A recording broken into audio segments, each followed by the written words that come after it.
What's good, y'all? Frank Comenares here, and this next guest that I'm about to bring on to the Quite Frankly Tho podcast, I'm super excited about for a number of reasons. But to preface the conversation, a few years ago, I'm a videographer for those of you that don't know. I was brought on to film a series of interviews revolving around mental health and people's experience with therapy, in particular, people of color. And as we know it, historically, people of color had not always turned to therapy, and it's kind of been like a taboo in our community. But upon filming these interviews, just hearing stories of pain and people looking for outlets and just their ideas of how therapy was something that they felt wasn't for them, I wanted to do something in that space. You know, we're in a world where now more than ever, people feel like they can't speak up and speak out about traumas that they deal with.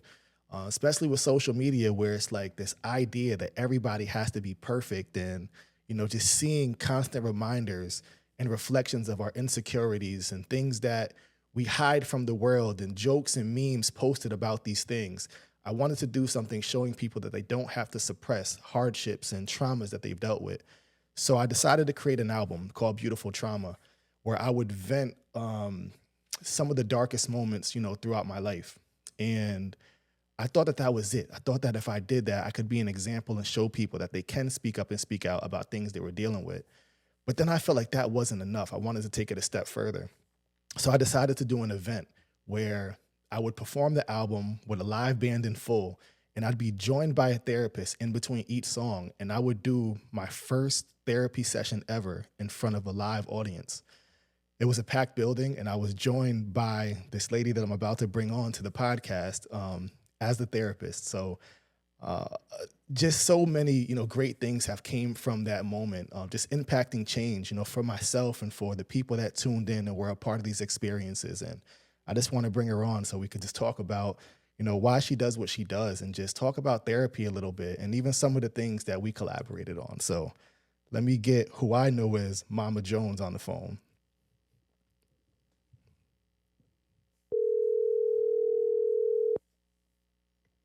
Hello. Mama Jones. You? How are you? I'm good. How you doing? I'm doing all right. So I want you first to introduce yourself. I know you as Mama Jones, but just tell people who you are, what it is that you do, and why you do what it is that you do. Okay. So, my name is Jewel, and I have lovingly embraced this Mama Jones energy or the auntie energy, because my heart is for. I am a licensed mental health professional, and this is my third career actually. First two was, in the military for 13 years, and then I was in banking and finance for 21, 22 years before I made the shift work. And I do what I do because I believe in the power of self liberation and doing that internal work to help people realize the strength that they have, the internal power that they have to be able to live the life that they want. That's real. So that's my why. Nah, that's dope, man. I prefaced the conversation even talking about what it was that we connected on, right? Like I know I've known you prior, just from having your little one a part of local programming. You're a super talented singer and poet, but at the time that I connected with you, when we did the video series, the interviews revolving around mental health, I didn't know that you were in that space. And even at that moment, I didn't know my life was going to kind of take the turn into, going, down that alley that it did and whatnot. And my gear started turning, from that moment. I actually stopped going by my stage name at the time, Frank Grams, and shifted into being Frank Comenares, just wanting to like live more purposely, even through my art. And you contributed to Hmm. that in such significant ways. The interview series is what pushed me into doing the work in mental health revolving around, people's ideas of therapy and being able to speak up and speak out. But just my artistry, like taking that turn to where like all of my performances now are in that space. And at the time, I decided to do the album after having those conversations, but I didn't know we were going to do the therapeutic events and the live therapy until, just throughout my days, my gears are turning. Then I ran into you at Philomena's at the restaurant. And I was like, you know what? Mm-hmm. This would be great. Like, I got the idea, like just being there, seeing you, like it just clicked and whatnot. And, when we connect in those spaces, right? Like, how does it feel connecting with people using art through therapy? Like, what is that experience like for you? Yeah, that's a great question. Um, Art is the creativity. Say it again. It cut out. You said it's, Creativity, it's the what? yeah, art is the same as creativity. Hmm. And with creativity, it is that intangible way that you begin to access um, the soul or the spirit of who you are. And in that in that space, oftentimes what happens is there's this journey of self-discovery where people get to know who they are at their core, uh, without all of the form and fashion and masks that we've learned to put on to show up in spaces in a particular way. Mm. Um, and so art is about freedom of expression. And it comes out, whatever the art is, whether it's rap, singing, poetry, dancing, whatever the art expression is, it is a reflection of what's in you already, and there's freedom and liberty in allowing that to come forth. So yeah, art is amazing. It is an amazing tool for people to use to tap into their inner self, their higher self. 1000%. Like, even these days, when I did the album, the Beautiful Trauma album, the first and second, but just going into this, I just found myself. Well, I always knew throughout the years, music was a way where we would talk about things that we otherwise wouldn't speak about, and music just makes it feel like you're not really talking about these things, some way, somehow, in this weird way. But even when I decided to do the Beautiful Trauma album, there were just there were just things that I've never addressed at all. Like, first song, I'm talking about seeing my mom be abused at, age like 7 or 8. And this is something that I've never spoke about to anybody and never addressed to my mom. But there's something about, using art to do it just opened up like the floodgates of being able to like express myself about things that I still these days don't talk about. And I don't know what it is. Hmm. I don't know what it is about art, but just it even feels different. Like, me and you did the live therapy session revolving around the album, but you would talk to me about, you would offer and tell me to, come have a session with you, whenever I'm ready. And somehow I'm never ready for that, right? But like, I could always Hmm. go to a studio, or I could turn on a beat and pull out a pen and a pad or my notes app, and I could write about like these deep, heavy things that, that kind of that weigh on me. But like, linking with you for a session, I don't know what it is that has me like scared to do that. Um, and I've sat and processed that before, and I think with me, just speaking about things or unpacking things, and throughout time, we deal with so much, right? And we adjust, and we find our defense mechanisms to where we are okay with things, right? We get cold to people, or we distance ourselves in order to protect, the way that we feel, or and I think like the idea of therapy feels like to unravel some of those things and to start to feel things that you don't want to feel because you've created distance or you put walls up. And therapy, it seems like the idea of therapy is to like tear down some of that, right? And have you feel things that you Mm, don't even want to feel. mm, yeah. So, a couple of things. I'm going to take a couple steps back. Mhm. The first thing is that anytime you go through any kind of traumatic experience, especially as a child, it leaves an emotional imprint that allows for or calls for all of these self preservation, self protection type of behaviors Mhm. to come to the forefront. Trauma's imprint on the soul is very powerful because you start to define your external environment, the stuff around you. You start to define it through this filter of your experiences. So that's the first thing. It makes sense to hear you say that you've learned how to function because that's what we are wired to do. We're wired for survival. Mm-hmm. But the call for us is not to survive, but to thrive. Mm. But in thriving, there is a whole lot of unknowns. I can be comfortable in the chaos that I know and be good to go in that space rather than go into something that feels unfamiliar, even though it might be good for me, Mm-hmm. because I'm comfortable in the chaos that I know. That's the first thing. The second thing is that we've socially learned to define therapy as sitting across from somebody and talking about all of the stuff that I've been through. My perspective is this: therapy is sitting in a circle with your friends and having a conversation that feels very vulnerable and transparent, but I know, my friends aren't going to judge me, but my friends are not going to let me sit in spaces that aren't good for me. Mm-hmm. Therapy is going to sit by the water and listening to the sound of the ocean. Historically, especially within the Black community, there were talking circles where people would come together and just have conversations. That was therapeutic. Yeah. Therapy is just about figuring out what is it that I need in this moment to help me feel regulated, to help me feel balanced.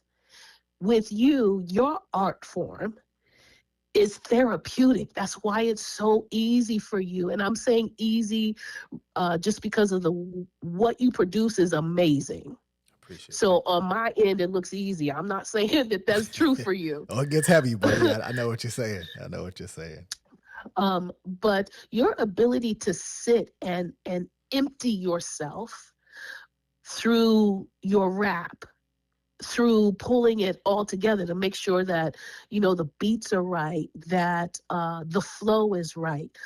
All of that is therapeutic for you because it's allowing you to empty out the things that are causing you emotional pain. It's the same thing as if you were to sit with the right, I'm going to preface this and say the right therapist, Yeah. because everybody isn't meant for the exact same therapist. There's got to be the right kind of connection Yeah. where you feel safe enough. Um, but we've learned to define therapy based on this really kind of Eurocentric model of sitting across for somebody and you tell them your problems and then they tell you what's wrong with you and they give you a set of tools and strategies and send you on your way. But that's not therapeutic in its fullness. Therapy is about, let me help you see inside of you is all of the answers that you need to help you do what you want to do. This is why your music works for you Mm. because it's already in you. Yeah. Would you say, when you say the right therapist and even the idea of talking to friends where you're going to get, feedback that could range from whatever, right? Like, are there right and wrong answers? What defines your therapeutic session as being successful or being effective for the person that you're speaking with, or just Mm-hmm. for you, or just period, like somebody that internalizes, or what is it that is needed? What's the purpose, and how do we know that it's successful, that therapy is happening in a productive way? Yeah, that's a great question. Let me let me let's start here. As a therapist, I don't have an agenda. I don't judge. I don't say to clients something is wrong or right because I know that as human beings, we adapt to our environment. And then to then say to someone, well, the way that you responded in anger, that was wrong. Or Here are some tips and tools and send you on your way. Do some breath work, do some yoga, do some meditation. Those are all necessary, but it doesn't help the person really address what it is that they need to address. So if someone comes to me and says, so Jewel, I deal with extreme anxiety. And the way anxiety shows up for me is my mouth gets dry, my heart starts racing, and I then self isolate. I pull myself way back from all people.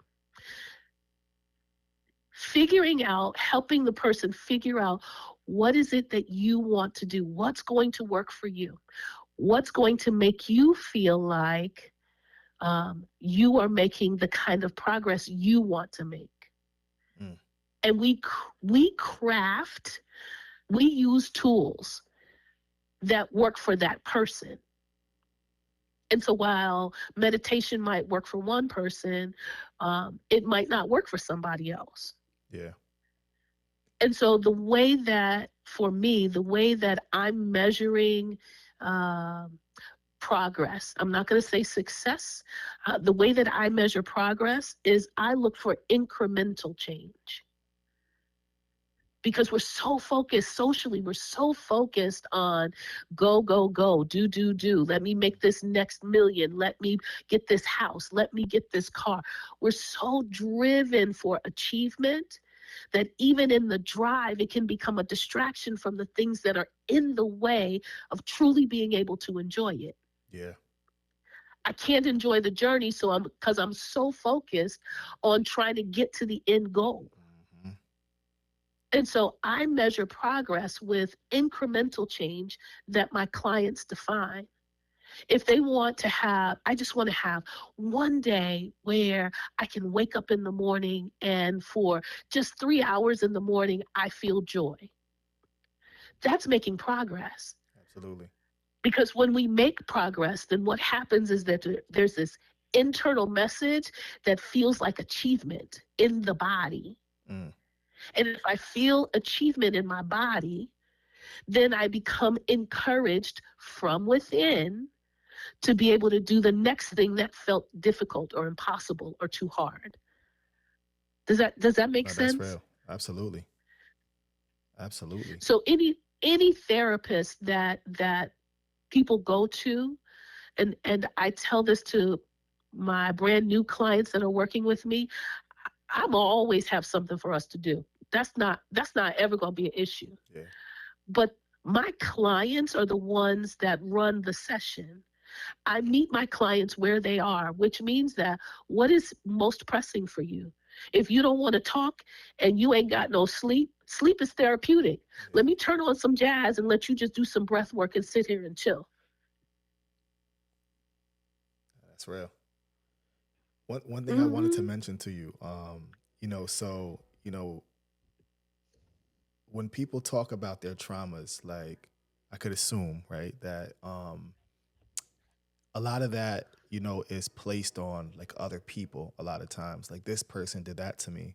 This person did that to me. Even looking at my Beautiful Trauma album series, I talk about a lot of things that happened, things between me and my father, things between me and my brother, things with my mother. Like it's like a lot of pointing at this happened to me, right? And I feel this way because of this happened. And at one of my recent shows, somebody pulled me aside and they talked to me about um, just their experience with me as a person and how I've caused Hmm. them pain. And I realized Hmm. that like I was ready to do even more a lot of the work that I was doing when I was able to sit and listen, to hear somebody tell me about, trauma that I may have caused them, and in Hmm. that moment to sit and reflect and try to put myself back in the shoes that I was in 10, 15 years ago, to have that discussion. um Often that's kind of what we want from people, I believe. Like, when we are expressing ourselves, we want to feel heard and we want to feel like we're understood, and we want people to be accountable, for their roles in our story. And I had that moment myself, and it kind of took me by surprise. But I think a lot of this work and just being able to express myself about things that, happened to me and things that I've dealt with and realizing what I would like from people.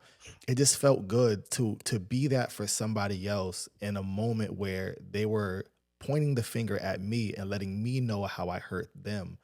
Um, Hmm. just the idea of accountability, like I don't know how we get to a space where we um I don't know if condition is the word, but like we create a culture where we're we're more just accountable with our own actions and more aware of our role in people's lives and the ways that we do things and who we are, how that it can impact and hurt people or make their lives better and whatnot. I just think it's important Yeah. for people to be able to realize that we can, one act of kindness or one act of forgiveness or one act of acknowledgement or being more self-aware, like we could create a world like that doesn't just recycle just pain and trauma and negative experiences that impact people a certain way. So like Yeah. how do you like when having therapy and people are telling you things that have happened to them, like is there an idea of how you paint what accountability looks like, or when you say like you let them run the session, is it you just tell them or you just let them express and you're giving them what you feel like they would need or would be comfortable, or how do you go about balancing, also imparting things into people like that may help them just be better human beings in ways that they may not be coming to you saying that they're looking for? Yeah. Yeah. So when I say I let my clients run the session, just to clarify, whatever's the most pressing for them, whatever's the most present for them to talk about, that's where we begin. And I am intuitively asking probing questions that facilitate them looking deeper within. Mm, And in looking deeper within, answers start to come up. And what I mean by that is they will make a statement or they'll have a curiosity about something that they're feeling, or a long buried memory might come up that's related to whatever the conversation is about. And I find that, and let me say this too, I am not a certified trauma therapist, so I just want to make that clear. However, I also understand that when people deal with trauma, it is the after effects of the initial trauma that they're dealing with. So if you could imagine, like somebody, let's say somebody cut their hand, that's the trauma. The impact of the cut of the hand, after it's all cleaned up and after it's all stitched up, is the feeling that they're left with after they cut their hand. Those feelings, that's what we deal with.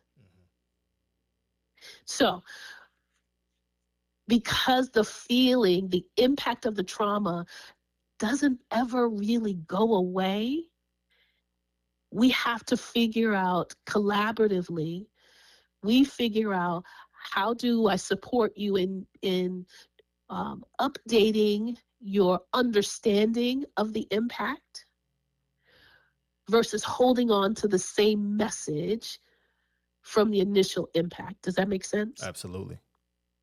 So, um, when clients are leading the session, I'm listening for things. I'm listening for um, emotional turmoil. I'm listening for avoidance.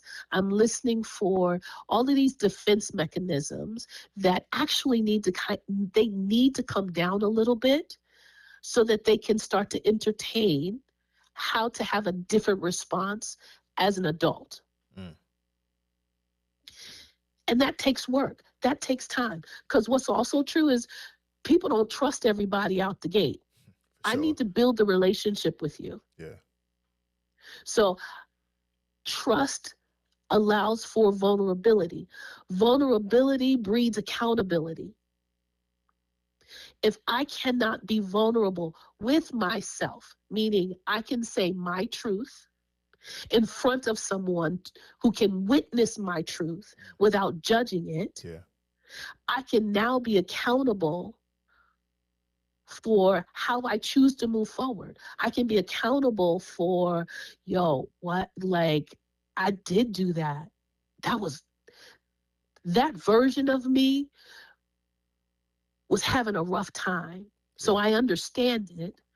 I don't make excuses for it, but I accept that I have hurt you. And even though that wasn't my intent, I just accept that that's what happened. You tell me what you need to make that feel different, to make that better for you. Mm. That's accountability. Because the tendency is to be defensive, to deflect and project and, switch it and make it about me rather than what you've shared with me. Yeah. I've met and had conversations with people that have experiences with therapy, and they're like, nah, that's not for me. Like, because of a bad experience, right? Um, Yeah.